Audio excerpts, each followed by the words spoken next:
What is going on? Welcome to Greggles TV. This video is all about wishes that you guys potentially might have about the Galaxy Z Fold 8 or 8 Wide as well. You could say either one of these phones.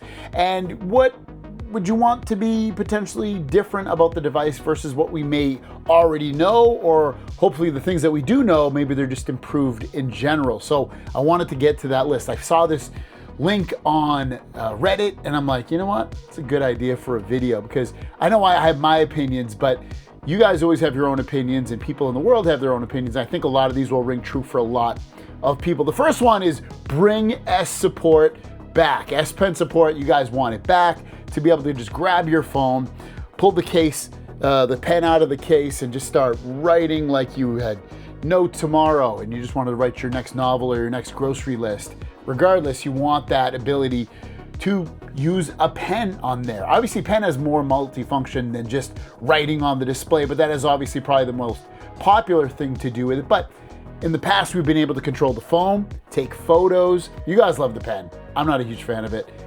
Still, it's cool. I know people that want it, and it's obviously a big sticking point for a lot of people. Maybe to not even upgrade to the 8 because it won't have S Pen support on the Wide or the Ultra. Better cameras. You guys are saying, or at least Reddit's saying, that significant improved camera system specifically for low light situations and close-up portraits without having to backtrack on technology. I don't know.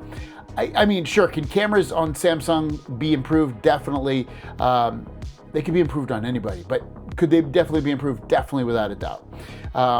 I've said in multiple videos, they've improved a lot over the last handful of years from what they were, especially in the last couple of years, last year I should say. It was a pretty good jump going from the 50 megapixel to the 200 megapixel. And you could say, okay, well, the wide edition of this phone is only going to be 50 megapixels. So, and then that was the same as the Galaxy Z Fold 6. Does that mean we're going to take a step back in camera quality? I hope not. I don't think so either, because we are getting reportedly, a new camera sensor for the Galaxy Z Fold 8 Wide, as well as the option to just manually change in the camera settings without having to use good lock, the 24 megapixel option on the camera. So you can get a lot of the same functionality as you would with 12 megapixel, but at a higher resolution, better quality, and the ability to crop in and not lose any quality on the photo. So I'm not hugely concerned with the cameras at this point, but it's going to be something people are concerned with. And obviously not having a telephoto camera on the Galaxy Z Fold 8, the general, the basic one, that's going to be another point of contention. Now, improved battery life. How about this one? So longer battery life that can at least match competitors like the Razer Fold. Razer Fold has great battery. It has a huge battery in it, 6,000 milliamps.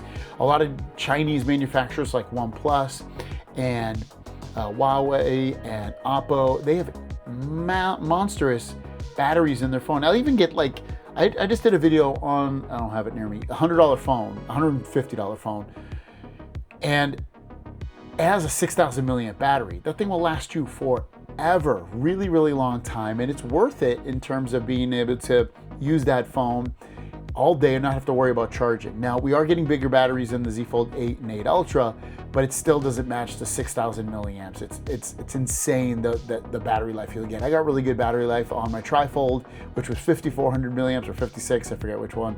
But ultimately, it lasted me almost the whole entire day. I'm hoping we'll see some similar battery life with this, but obviously it is something to be slightly concerned with, that we might not see battery life that lasts us much more than the original Galaxy Z Fold 7 did.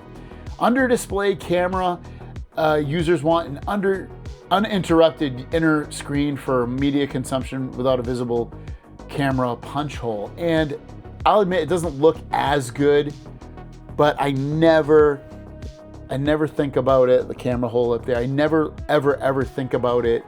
It's the same as the crease. I just don't think about it. I'm not that concerned with it, but at the same time, I know a lot of people are. People don't want to be bugged, have what the phone looks like, because the phone looks really nice. They don't want this phone to be distracting to them because of that camera hole. And I have to disagree again. The reason being, the camera takes way better video and photos and is much wider than it previously was under the display. So that for me is more important than just not having it there because I already get lost in it anyway. I don't even notice it, so I'm not concerned with it again. And I would assume most people are probably not bothered by it either in terms of remembering it every time they open the phone and look at the phone. It's probably not going through their head. If it is, then you have some bigger problems, honestly. But I can see why you'd want it removed because it's, in some ways it is an eyesore, but I would choose functionality over an eyesore. It's the same thing like, would I choose a heavier, thicker phone? Not hugely thicker and heavier, but would I choose a heavier, thicker phone for a massive battery inside of the Galaxy Z Fold 8? Yeah, I would, but not the card we're being dealt. This is a cool one, specific colorways. Someone wants a red color phone. Someone wants the return of the Aura Glow, which I love that. The bronze color from the Note 20, but the Aura Glow would be my win. That was like the coolest looking phone. You'd like reflect it and you'd get different colors that would shoot back at you from like purple, blue, and pink, and it was great. What they did back then was amazing. I would love for them to do that again. Lately, companies are pretty boring about the colors that they choose being, you know, whatever, black and white and whatever color. It's just not very exciting. You see orange, but I don't. The orange is a terrible color. I would definitely love to see that Aura Glow. It would probably make it a lot more expensive, but that phone was so cool looking. A more durable finish, a stronger external coating so the phone's color doesn't randomly flake off over time. I haven't had that issue. I'll be honest, I don't even know anybody else that has had that issue. So that's actually news to me. So I can't talk about it too much, but of course, why wouldn't you want a more durable finish?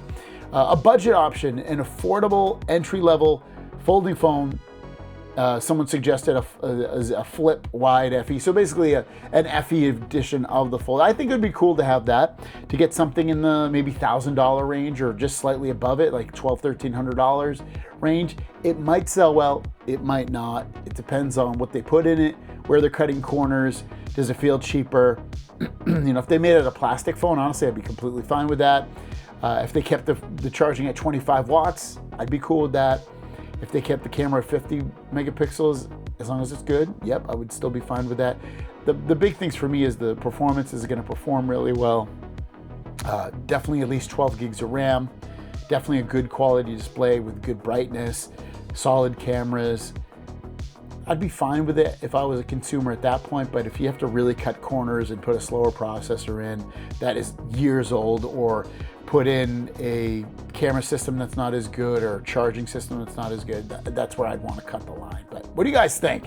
What are your wishes, even if they have them be true or not true, about the Galaxy Z Fold 8? Let me know in the comments down below. Have a great day, and we'll see you guys down the road.